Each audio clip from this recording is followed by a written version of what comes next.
Welcome back to another episode of Rock Boys Football Dill. Fascinating matchup in the Big Ten. Top 20 ranked Illinois heading on the road to play the newly ranked number one team in the country, the Oregon Ducks.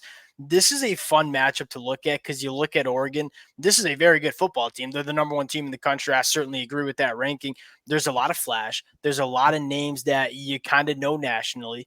And then you look at Illinois, not a ton of names you would know nationally. This team's not very flashy, but as us Michigan fans just experienced firsthand, this is a fundamental team that plays very good on both sides of the football. They can force some turnovers. This is an Illinois team that there is a reason they're a top 20 team in the country. There's a reason they're 6-1 up until this point. Really excited to kind of get into some of the matchups we're going to see in this football game. Now, before we do, and as always, I think most importantly, let it fly. The best part about doing these preview prediction episodes, hearing from you guys, listening to you guys and your takes on the game. Can't thank you guys enough for all the support y'all have shown. If you guys do enjoy the content, consider subscribing to the channel. And without further ado, let's get into this one. And let's start with this Illinois offense. And again, it's not flashy. You look at the numbers, 27 points per game, that's 62 in the country, 5.3 yards per play, that's number 77. Those numbers are not going to jump out on the paper. And I would argue as I'm prepping for this game, we watched plenty of Illinois. The numbers in general are not going to jump out. But you look at turnovers, you look at some of the smaller things, third down defense. These are all things that Illinois really does excel with. I want to take a look at in my opinion, the most fascinating matchup. That is the two boundary wide receivers for Illinois going up against some really good boundary cornerbacks for this Oregon team.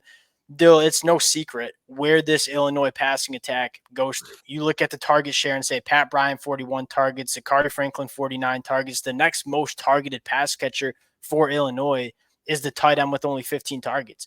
They want to run this passing offense through these two boundary wide receivers. They're going to have their hands full. Not only Jabbar Muhammad, but we were talking about this before we went live. Nico Reed has played some really good football for Oregon as well.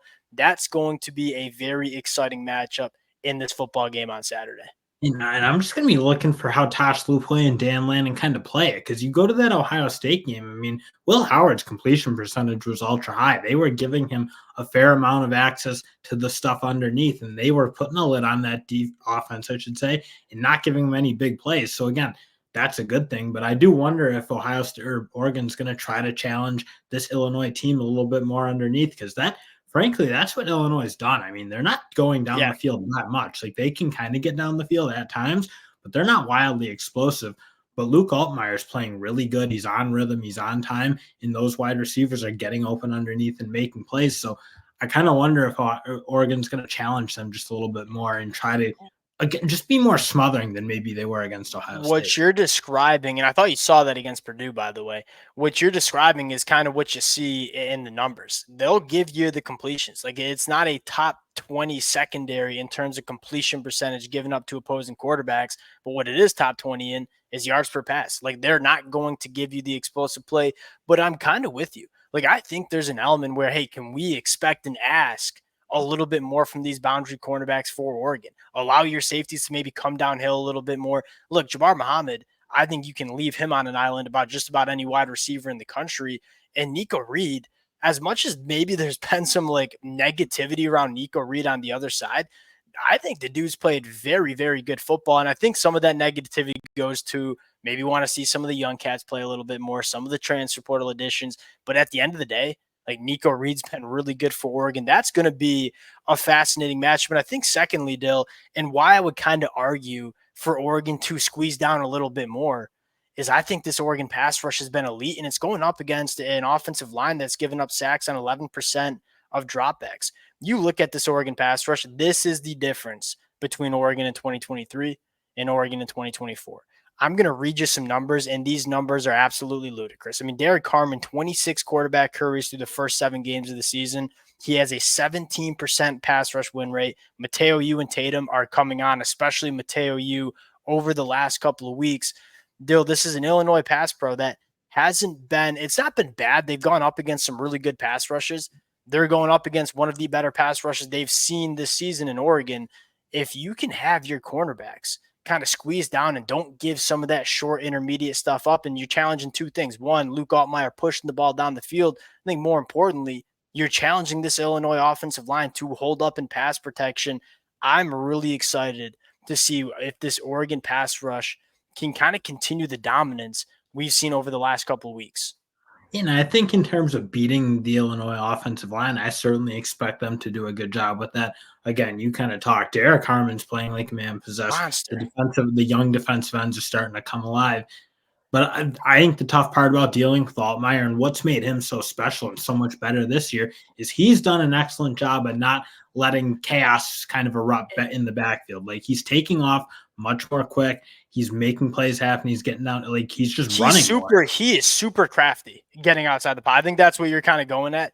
I totally agree. Like this. Well, right. Because last year it felt like when he tried to escape, he would just go backwards and it'd get like a little chaotic and he'd make mistakes. And that was like what was kind of shooting the Illinois team in the foot. Now he's getting more downhill. He's like, when he takes off, he just takes off. He starts running and he's a really, really good athlete, a very good runner. So that to me is the bigger challenge. Like, again, I kind of expect Oregon not have their way necessarily with the offensive line, but they're going to win their matchups most of the time. Yeah.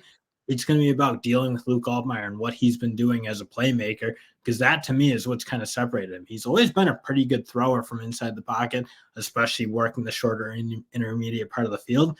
But he's been a much better playmaker this year. And I think that's why they're 6-1. Like they're not a top end, big time talent team, if you will, but he's done a really, really good job of keeping them on schedule, avoiding bad negative plays, in making things happen. That's kind of how you want to play too if you're playing an aggressive defense like Oregon.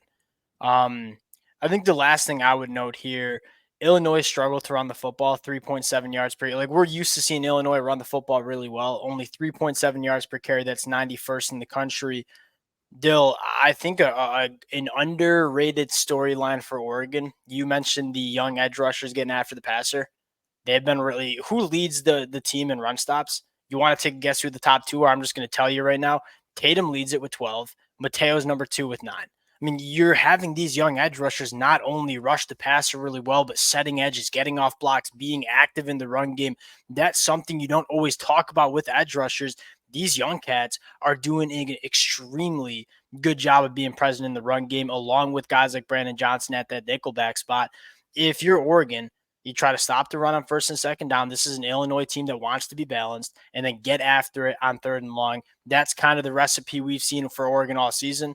That's what you want to see the recipe be Saturday against Illinois. Flipping the sides, Dill, Illinois' defense massively, massively improved. They're really good on third down. They're really good in the red zone, only allowing 21.2 points per game. That's 31st in the country. Now, the problem is here, like you're getting an Oregon offense that's figured it out. This is an Oregon offense that the offensive line struggled a little bit early. You could tell Dylan Gabriel maybe not as comfortable as we expected him to be immediately with this Oregon offense. They really fed Ohio State, which I think is one of the better defenses in the country. Had another good performance against Purdue.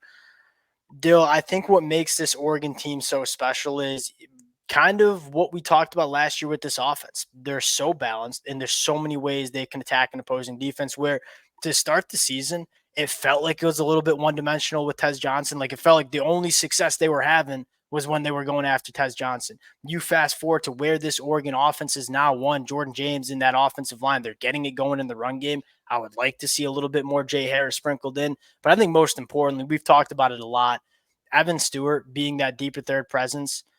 It's not just Tez Johnson now. It's Evan Stewart. And if you want to bring your safeties kind of over to the middle of the field to try to take away Tez Johnson, then you're leaving a cornerback one-on-one with what I think is a top 10 wide receiver, especially working vertically down the field. When you have that aspect in terms of I'm going to put you in a bind in so many different ways, it's really hard for the defense to kind of deal with all those weapons. And that kind of goes to the conversation we had where does Illinois have enough dudes on defense to match up with the dudes that we see with this Oregon offense? Honestly, to me, the biggest mismatch is going to be inside. I mean, you've seen how much better Oregon's been running the ball when they've just gone back and gotten physical. They're running the ball in between the tackles, being a little bit more aggressive, less stuff to the perimeter. And Illinois, frankly, struggles to deal with that. Even teams like Kansas, even Michigan, like not that Michigan got a whole lot going, but they were able to run the ball relatively effectively inside. that to me is like where Oregon, again, they've really got their running game going, and it's come from that. And that's where I think you get into that conversation with Jay Harris being a little bit more involved, because I look, Illinois is not particularly deep in the inside. They're relatively small at the linebacker spot. That to me is where I think Oregon can really set the tone, get that going, and then kind of wear this team down. Because again, I just look, I think Terra Coleman's good, Briggs is good, but like aside from those two, I really, really kind of question what they have else in the inside. And you see by the time games get later with this Illinois team, they really start to get gashed. It And the feels the like numbers the numbers play that out too. I mean, they're giving up 4.5 yards per carry. That's 87th in the country. Like they've struggled to stop the run. And you kind of think that if Illinois wants to stop the run against Oregon, they're probably going to have to allocate some extra bodies in the box. And that's kind of where it gets to pick your poison. Like you want to put your safeties in the box and roll them in, then you're dealing with a cornerback one-on-one on an island with a guy like Evan Stewart or a guy like Tez well, Johnson. and also again, we kind of talked about like the Miami Florida State game, like and not to say Illinois is even close to like what Florida State is. Like Offensive. when you're a team that feels a little overmatched, and frankly, I think Illinois is a bit overmatched in this Agreed. game. What they're going to need to rely on is taking the ball away, having some of those big high impact plays. And to Illinois' credit, they do a really, really good job making those. Their safeties, the Scott boys, like those two are really, really savvy. Yeah. Like they just make plays in the back end. So I don't think Oregon wants to get into a one-dimensional situation. I don't think there's any reason they should need to get there, because that's the only way I think Illinois can kind of really hurt them on the offense or defense two end of the two ball. things I'd add. Like if you're an Oregon fan, you don't want to hear the name Scott mentioned on the broadcast once, because chances are there's a big play happening in Illinois' favor. Those kids, they take the football away. And I think secondly, we talk about this a lot. When you have the line of scrimmage play Oregon does, when we think they're the better team along the line of scrimmage, like you can kind of control how this game's getting played, and it doesn't have to come down to one or two big plays to kind of turn this game into a hairy football game for Oregon. I think that's the benefit they have in this football game. Dill, let's get to the pick. I mean, 21.5 points, Oregon at home. I'm going to take Oregon because I just think this team is just an absolute buzzsaw right now, and they haven't done anything to make me want to bet against them. But I don't love 21.5 points because I do think this is an Illinois team that they're not going to give everything up cheap. And if Oregon doesn't play their A football, I'm not saying they're going to lose, but I am going to say like it could get to be a close game if Oregon doesn't play very good football because of how solid Illinois is. Give me Oregon to cover 21.5 points, but it's not something that I'm going to bang the table for here. Yeah, I'm not going to take it. I think that's just a little bit high. I mean, again, I look at Illinois. Yes, they don't have first round NFL talent. They're not wildly like there's not something that really, really scares you. But when you're a team that's executing the way they're Yeah. executing, they're not making really a ton of mistakes. They're not giving up big plays. And when they get their chances to make impact plays, they're making them. I think when you're playing that way, you don't get blown out that often. Give me Illinois. Yeah. I Not mean, Illinois. I think like they probably lose by like 14, 17 points. That's kind of you where I look see it. at how Illinois played Penn State, where it's like Penn State was the better team. They won that And, football and a game. lot better. Like it didn't feel But particularly close, but the game score was yeah, close. because Illinois plays damn solid football. We'll close it out there. Again, I got a ton of. I feel like this happened. Like maybe we're not giving enough respect to Illinois. This is a Brett Bielema has done an unbelievable yeah, job because I look like this year to last year, like they were felt so much more talented last year, and they were so bad last year. It's like, oh, what happened to Bielema? And then he's just got this team playing much better football. Last year they were mistake after mistake after mistake. This year they don't make any, and that's why they're where they are, six and why they're one, a and top playing 20 really team. good ball. Yeah. So I'm on Oregon with the points. You're on Illinois with the points. Not a game that we either of us are itching to bet here. Appreciate you guys rocking with it. If y'all do enjoy the content, consider subscribing to the channel, and we'll talk to y'all later. Peace.